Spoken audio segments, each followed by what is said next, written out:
A non-U.S. citizen got further along in Pennsylvania's voter registration process than they should have. That was one finding by the state's auditor general today. Seth Kaplan joins us with more on that and what else we learned. Seth. Yeah, Dennis, Licious all dates to 2023 when Pennsylvania somewhat combined the process of getting a driver's license with the process of registering to vote.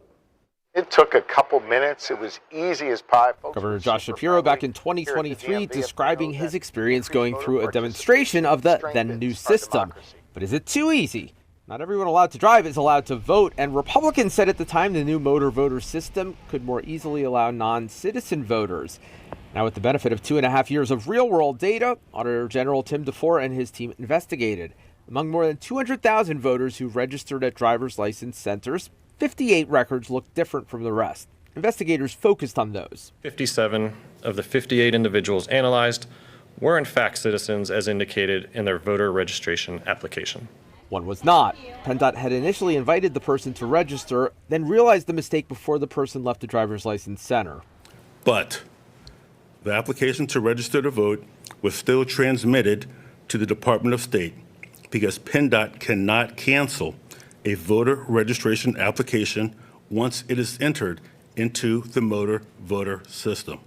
DeFore also criticized PennDOT for giving system access to more than 700 employees. But PennDOT could not tell us who they were, if they had the right level of access, and if they still had access. PennDOT doesn't control whose voter registration applications the Department of State ultimately accepts. If in fact you are eligible, it's like applying for a job. You can apply for a job, doesn't mean you're going to get it. You can apply to register to vote, but if you don't meet the criteria, then you're not going to be eligible to vote. In the end, mistakes, but no evidence of the widespread fraud Republicans like Brian Cutler, then the Republican House leader, warned of back in 2023. Cutler tells us now, even just one non-citizen getting registered to vote is one too many. PennDOT tells us the person in question is not a registered voter in Pennsylvania, never voted in Pennsylvania during any election, and is no longer a Pennsylvania resident. The motor voter process works, but the internal controls and security protocols, they have to improve.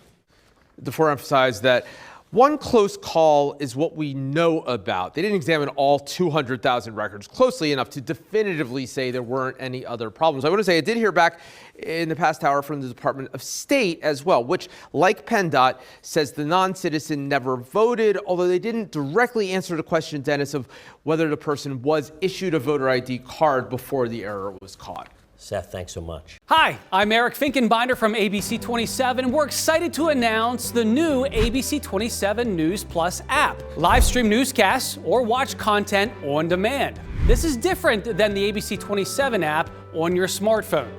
You can check this out at home, and it's very easy to use. With a Fire Stick, go to the home page, scroll down to search. From there, enter ABC 27. Move over to the apps, and there we are. Click the icon and install. It's just that easy.